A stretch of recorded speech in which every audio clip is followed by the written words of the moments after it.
Ikaze abakunzi bacu, iyi ni Rubavu Band Sel kuri Cano Rubavu Estate. Ni Emmanuel nk'ibisanzwe guturuka muri Rubavu Band Sel. Muze mu karere ka Rubavu tubahe diro nziza cyane nk'iyi ngiyi. Wowe ushaka ubutaka bunini cyane buri mu miturire muri agriculture, n'ubutaka buherereye mu karere ka Rubavu mu murenge wa Rubavu wa Rugerero, na hano heza cyane, ni Shwadil. Ni metero nk'ijana uvuye kuri kaburimbo, ni hafi cyane. Kuva kuri kaburimbo hagera ukoresha umunota umwe cyangwa ibiri yonyine, ni hafi cyane cyane. Uri kureba neza n'amaso ushobora no kuyibona.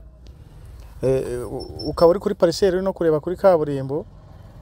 Iyi ni Shwadil rero, ni ubutaka bunini buri mu buhinzi, ariko ushobora kuba wakoreramo indi mishinga itandukanye. Ushobora kororeramo kubera ko ni hanini cyane, ubuso bw'ibihumbi 3235. Ubwo buso murabwumva, n'ubutaka bukora ku mihanda ibiri, umuhanda principal uvuye kuri kaburimbo n'undi muhanda unyura ku ruhande rwayo. Iyi parcelle rwose cyangwa se ubutaka bunini ni Shwadil, ni bugucike cyane. Uduhamagare hakiri kare kuko dukeneye amafaranga byihuse, nutinda urasanga abandi bahatwaye. Ibaze nawe ubutaka bufite metero kare 3235, ukaba wabugura kuri miliyoni 15 z'amanyarwanda. Miliyoni 15 z'amanyarwanda ntago bisanzwe. Icyangombwa kirahari, ni imitation ako kanya.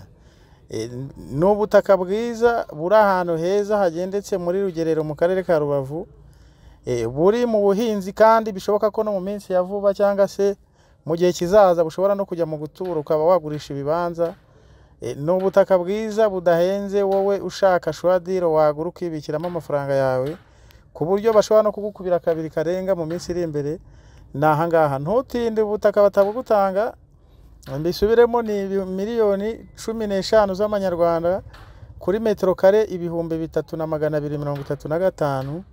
Ahantu heza cyane ku muhanda hagati y'amazu. Nureba video neza urabibona ko amazu yegeranye neza n'ubu butaka, niho hadahinze gusa.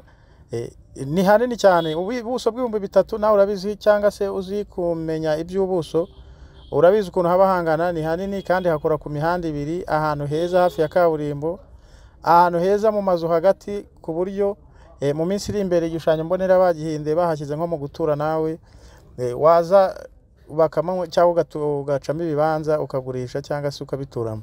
Iyi mari rero ntigucike, n'ahandi ni mu karere ka Rubavu mu murenge wa Rugerero. Ku batazi neza twabarangira, ariko n'ahantu heza, n'ahantu heza rwose. Wowe ufite amafaranga, abantu bafite amafaranga kuri konti bakaba banadukurikira rwose.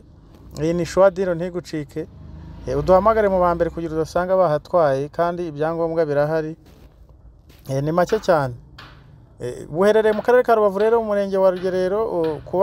Kubatahazi, uri kuzamuka kuva mu mujyi wa Gisenyi werekeza i Kigali nyine, ariko ugeze kuri College Nyemeramihigo ukazamuka ukagera ku murenge wa Rugerero, ukawurengaho ugakomeza ukazamuka.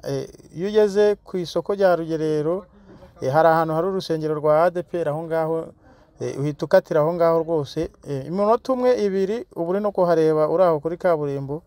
Ubutaka ntibugucike, hari kugura make cyane ugereranije n'ubuso hafite n'ubwiza bwaho ukuntu hameze. Ni heza cyane. Duhamagare wigurira ahantu. UPI y'aha hantu tuyikwandikeho, wishyure miliyoni 15 gusa. Ayo mafaranga tubabwiye ntabwo ari negotiable, niyo ya nyuma. Uduhamagare uze wigurire ubu butaka kuri miliyoni 15 zonyine, ubundi ahantu ntihagucike. Hamagara 0788 11 75 255 cyangwa se 0788 330 cyangwa se udusange Rubavu, aho dukorera tukujyanayo uhasure rwose. Ibyangombwa birahari, na banyiraho barahari, natwe turahari ngo tubaha amakuru y'ibyiza cyangwa se y'imari ziba zagiye ku isoko ziri kugura makeya. Iyi nayo ntigucike rwose. Hari abo tujya dushyiraho imari bakaduhamagara zagiye. Nawe rero nuyibona mu bambere uduhamagare mu bambere kugira ngo utaza guhamagara iyi mari bayitwaye, kuko ni Shwadil. Murakoze cyane. Miliyoni 15 ku buso bungana n'ibihumbi 3235 mu karere ka Rubavu mu murenge wa Rugerero, ahantu heza ku muhanda. Master plan ni agriculture n'ubuhinzi. Murakoze cyane.